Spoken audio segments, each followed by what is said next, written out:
লাগাতার টানা বৃষ্টিতে ব্রিজ ভেঙে বিপত্তি। দক্ষিণ দিনাজপুরের তপন ব্লকের চণ্ডীপুর গ্রাম পঞ্চায়েতের ফতেপুর ও মিল্কিডাঙ্গা গ্রাম থেকে হলিদানা ও আকতোয়েল গ্রামে যাওয়ার একমাত্র রাস্তার মধ্যে খাড়ির উপরে থাকা ব্রিজ সংস্কারের অভাবে ভেঙে পড়েছে, যার জেরে যোগাযোগ বিচ্ছিন্ন হয়েছে একাধিক গ্রামের সঙ্গে। ব্রিজ দ্রুত মেরামত করার দাবি স্থানীয়দের। একটু বলুন। সমস্যা হচ্ছে এটা মোটামুটি গত 25 বছর হয়ে গেল ব্রিজ হওয়ার পর এমন দুর্বল সেতু। এর আগে আমরা কিন্তু 2-3 বছর আগে যখন আমরা যাই তখন ব্রিজটা কিন্তু ফাটল ছিল। তারপরে আমাদের এখানকার মনে প্রধান সবাই জানে, হয়তো সবাই জানে, কিন্তু এই রাস্তা আজ না কাল করতে করতে মোটামুটি হয়ে গেল। যখন ভাঙি ফেলে গেল প্রচণ্ড এখান থেকে ফতেপুরতে শুরু করে মির্জাপুরতে শুরু করে আমাদের শ্রীরামপুর শুরু করে মানে রামচন্দ্রপুর কালীনগর সমস্ত লোক এদিক দিয়ে কানকানাটানা আমরা সবাই ছিটি ফিটি এই রাস্তা দিয়ে যাই। এই ব্রিজ ভাঙার পরে কিন্তু আমাদের এত অসুবিধা, বা আমাদের বাড়ি অনেক দূরে যাই হোক, কিন্তু অসুবিধার মধ্যে পড়ে গেছে। যেমন বিদ্যালয়ের ছাত্রছাত্রী সব এইটা দিয়ে যাচ্ছে, এখন ওই অনেক দূরতে ঘুরতে হয়। এই খুব পরিস্থিতি খুব খারাপ ভয়াবহ। তাছাড়া যে পুল দেখতেছেন, এই পুলের মধ্যে দিয়ে আমরা সব গ্রামের লোক যাতায়াত করেছে, যদি একবার পিছলে পড়ে যায় তারা আরো মানে ক্ষতিগ্রস্ত।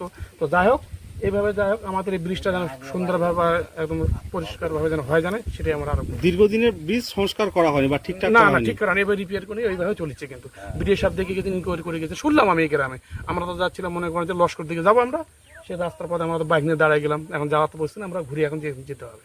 ঠিক আছে, আপনার নাম কি? আমার নাম সাদেকুল ইসলাম, বাড়ি রাজস্বপুর, তপনতারা। খুব ভালো বললেন। কোন এলাকার ব্রিজ ভেঙেছে, কি সমস্যা হচ্ছে এখন? এটা তো আমাদের এই পশ্চিমবঙ্গের তোমার 6 নম্বর অঞ্চলের মানে ব্রিজটা ভেঙে গেছে, তো তাই আমরা কিন্তু এই দিক দিয়ে রাস্তা দিয়ে আমরা অত জানি না, কিন্তু এই ব্রিজটা ভেঙে গেছে, তো এসে দেখেছি ব্রিজ ভেঙে গেছে। যাই হোক, আমরা এখন যাচ্ছি এইদিকে, তো আমি এখন চলা ফিরে আমার খুব অসুবিধা, আমার যেতে পারছি না। মোটরসাইকেল নিয়ে এলাম, মোটরসাইকেল নিয়ে যাচ্ছিলাম। এখন কি করে যাবেন? এখন আবার ঘুরে যেতে হবে বাড়ির দিকে, আবার অন্য রাস্তা দিয়ে যেতে হবে, এই হলো ব্যাপার।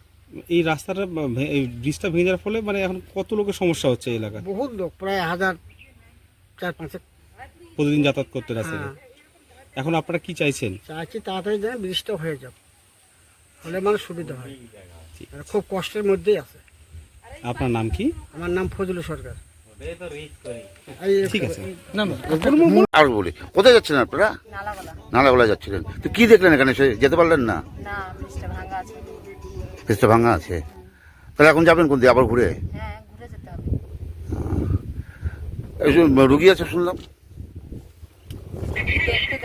রুগী দেখতে যাচ্ছেন। আপনার নামটা কি?